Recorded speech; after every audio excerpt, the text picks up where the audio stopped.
ನೋಡ್ತಿದ್ದೀರಾ ಟಿವಿ 46 ಮಲೆನಾಡು ವಾರ್ತೆಗಳು. ನಾನು ಮೇಘನಾ ಲೋಕೇಶ್. ಆಪರೇಷನ್ ಸಿಂಧೂರ ಯಶಸ್ವಿಯಾದ ಹಿನ್ನೆಲೆಯಲ್ಲಿ ಚನ್ನಕೇಶವ ಸ್ವಾಮಿಗೆ ವಿಶೇಷ ಪೂಜೆ ನೆರವೇರಿಸಲಾಯಿತು. ಐತಿಹಾಸಿಕ ಶ್ರೀ ಚನ್ನಕೇಶವ ದೇಗುಲದಲ್ಲಿ ಸರ್ಕಾರದ ನಿರ್ದೇಶನದಂತೆ ಮುಜರಾಯಿ ಇಲಾಖೆಗೆ ಸೇರಿದ ದೇವಾಲಯದಲ್ಲಿ ದೇಶದ ಸೈನಿಕರ ಹೆಸರಿನಲ್ಲಿ ವಿಶೇಷ ಪೂಜೆ ಸಲ್ಲಿಸುವಂತೆ ಸರ್ಕಾರ ಆದೇಶ ನೀಡಿದ ಹಿನ್ನೆಲೆಯಲ್ಲಿ ದೇಗುಲದ ಪ್ರಧಾನ ಅರ್ಚಕರಾದ ಶ್ರೀನಿವಾಸ್ ಭಟ್ ಹಾಗೂ ನರಸಿಂಹ ಪ್ರಿಯ ಭಟ್ ಸೈನಿಕರು ಹಾಗೂ ಆಪರೇಷನ್ ಸಿಂಧೂರದಲ್ಲಿ ಭಾಗವಹಿಸಿದ ಸೈನಿಕರಿಗೆ ಶ್ರೇಯೋಭಿವೃದ್ಧಿಗಾಗಿ ಸಂಕಲ್ಪ, ಅಷ್ಟೋತ್ತರ ಸ್ತುತಿ ಸೇರಿದಂತೆ ವಿಶೇಷ ಪೂಜೆ ಸಲ್ಲಿಸಿದ್ದು, ನಂತರ ಮಹಾಮಂಗಳಾರತಿ, ವಿಶೇಷ ಪ್ರಸಾದ ವಿನಿಯೋಗ ಮಾಡಿ ಬಂದಂತ ಭಕ್ತರಿಗೆ ವಿತರಿಸಲಾಯಿತು ಎಂದರು. ಈ ವೇಳೆ ಸೈನಿಕರ ಹಾಗೂ ಪ್ರಧಾನಿ ಹೆಸರಿನಲ್ಲಿ ಸಂಕಲ್ಪ ನೆರವೇರಿಸಿ ಪೂಜೆ ಸಲ್ಲಿಸಿದ ನಂತರ ಮಾತನಾಡಿದ ಶಾಸಕ ಎಚ್.ಕೆ. ಸುರೇಶ್, ಒಂದು ವಾರದ ಹಿಂದೆಯಷ್ಟೇ ಪಾಕಿಸ್ತಾನ ನರಹೇಡಿಗಳು ಪ್ರವಾಸಿಗರ ಮೇಲೆ ಹಲ್ಲೆ ನಡೆಸಿ ಹತ್ಯೆಗೈದಿದ್ದು, ಅಂದು ತಮ್ಮ ಸೌಭಾಗ್ಯವನ್ನು ಕಳೆದುಕೊಂಡಿದ್ದ ಸಹೋದರಿಯರಿಗೆ ಮಾತು ಕೊಟ್ಟಂತೆ ಪ್ರಧಾನಿ ಇಂದು ಆಪರೇಷನ್ ಸಿಂಧೂರ ಎಂಬ ಹೆಸರಿನಲ್ಲಿ ದಾಳಿ ನಡೆಸಿ ನಮ್ಮ ಸೈನಿಕರು ಅದಕ್ಕೆ ಪ್ರತಿಕಾರ ತೀರಿಸಿಕೊಂಡಿದ್ದು, ಅದರಂತೆ ಪಾಕಿಸ್ತಾನಕ್ಕೆ ಬುದ್ಧಿ ಕಲಿಸಲು ಎಲ್ಲಾ ರೀತಿಯಲ್ಲಿ ಸಿದ್ಧತೆ ಮಾಡಿಕೊಂಡಿರುವ ಭಾರತ ಸೇನೆಗೆ ಆತ್ಮಸ್ಥೈರ್ಯ ತುಂಬುವ ಉದ್ದೇಶದಿಂದ ದೇಶದ ಎಲ್ಲಾ ದೇಗುಲಗಳಲ್ಲಿ ವಿಶೇಷ ಪೂಜೆ ಸಲ್ಲಿಸಲಾಗುತ್ತಿದ್ದು, ದೇಶದ ಎಲ್ಲ ನಾಗರಿಕರು ನಮ್ಮನ್ನು ರಕ್ಷಣೆ ಮಾಡುತ್ತಿರುವ ಸೈನಿಕರಿಗೆ ಧೈರ್ಯ ತುಂಬಲು ಪ್ರತಿಯೊಬ್ಬರು ಪ್ರಾರ್ಥನೆ ಸಲ್ಲಿಸಬೇಕೆಂದು ಮನವಿ ಮಾಡಿದರು. ವಿಶೇಷ ಸಂಕಲ್ಪ ಮಾಡಿ ಅವರ ಹೆಸರಲ್ಲಿ ಅಷ್ಟೋತ್ತರ ಶತನಾಮಾವಳಿಯಾಗಿದೆ. ಈಗ ಅದಾಗಿ ಮಹಾಮಂಗಳಾರತಿ ಆಗುತ್ತೆ. ಇವತ್ತು ಅದಕ್ಕೋಸ್ಕರನೇ ವಿಶೇಷ ನೈವೇದ್ಯ ಮಾಡಿ ಈಗ ಎಲ್ಲ ಭಕ್ತಾದಿಗಳಿಗೆ ವಿನಿಯೋಗ ಆಗುತ್ತೆ.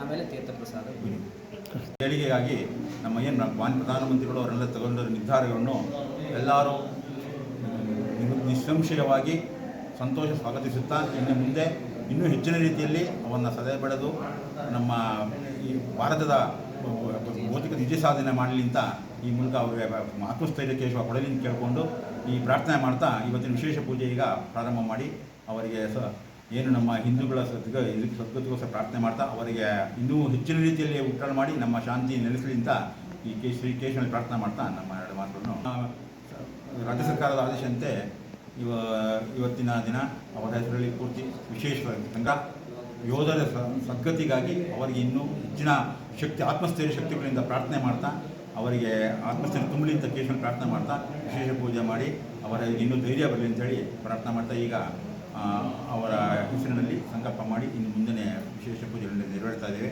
ಇದಕ್ಕೆ ನಮ್ಮ ಎಲ್ಲ ಜಿಲ್ಲಾಡಳಿತ ಸಾಲಕಾಳಿದ ನಮ್ಮ ಮಾನ್ಯ ಶಾಸಕರೆಲ್ಲ ಬಂದು ಸಾಥ್ ಕೊಟ್ಟು ನಡೆಸ್ತಾ ಇದ್ದಾರೆ. ಅದಕ್ಕೆ ಎಲ್ಲ ಕೇಶವನಿಗೆ ಒಳ್ಳೆ ಬುದ್ಧಿ ಆರೋಗ್ಯ ಕೊಟ್ಟು ಕಾಪಾಡಲಿ ಅಂತ ಪ್ರಾರ್ಥನೆ ಮಾಡ್ತಾ ಕೇಂದ್ರಗಳಲ್ಲಿ ವಿಶೇಷವಾಗಿ ವಿಶ್ವವಿಖ್ಯಾತ ಆಗಿರ್ತಕ್ಕಂಥ ಚನ್ನಕೇಶವನ ಶಕ್ತಿ ಅಪಾರ, ಇಡೀ ವಿಶ್ವಕ್ಕೆ ಮಾದರಿಯಾಗಿರ್ತಕ್ಕಂಥದ್ದು.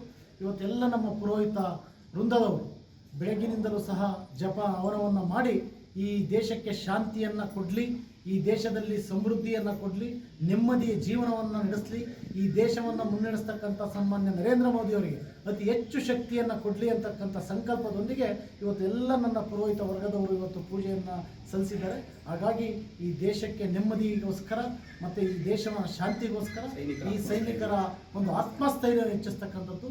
ಮೊನ್ನೆ ನಡೆದಂಥ 26 ಜನದ ಕುಟುಂಬಸ್ಥರು ಏನು ಕಂಗಾಲಾಗಿದ್ದರು, ಅವರ ಆತ್ಮಸ್ಥೈರ್ಯಕ್ಕೆ ಒಂದು ಸ್ಫೂರ್ತಿಯಾಗಿ ಪ್ರತಿಕಾರವನ್ನು ಮಾಡಿರ್ತಕ್ಕಂಥದ್ದು. ಹಾಗಾಗಿ ಮತ್ತೊಮ್ಮೆ ಪ್ರಧಾನಮಂತ್ರಿಗೆ, ಸೈನಿಕರಿಗೆ, ವಿಶೇಷವಾಗಿ ಇವತ್ತೆಲ್ಲ ದೇವಸ್ಥಾನಗಳು ಇಡೀ ಭಾರತ ದೇಶದಲ್ಲಿರ್ತಕ್ಕಂಥ ಧಾರ್ಮಿಕ ದತ್ತಿ ದೇವಸ್ಥಾನಗಳಲ್ಲಿ ಪೂಜೆ ಪುನಸ್ಕಾರಗಳು ನಡೀತಾ ಇದೆ.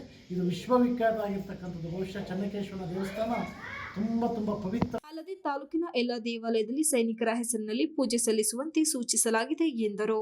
Ganesh, TV 46 Malenadu news, Belur.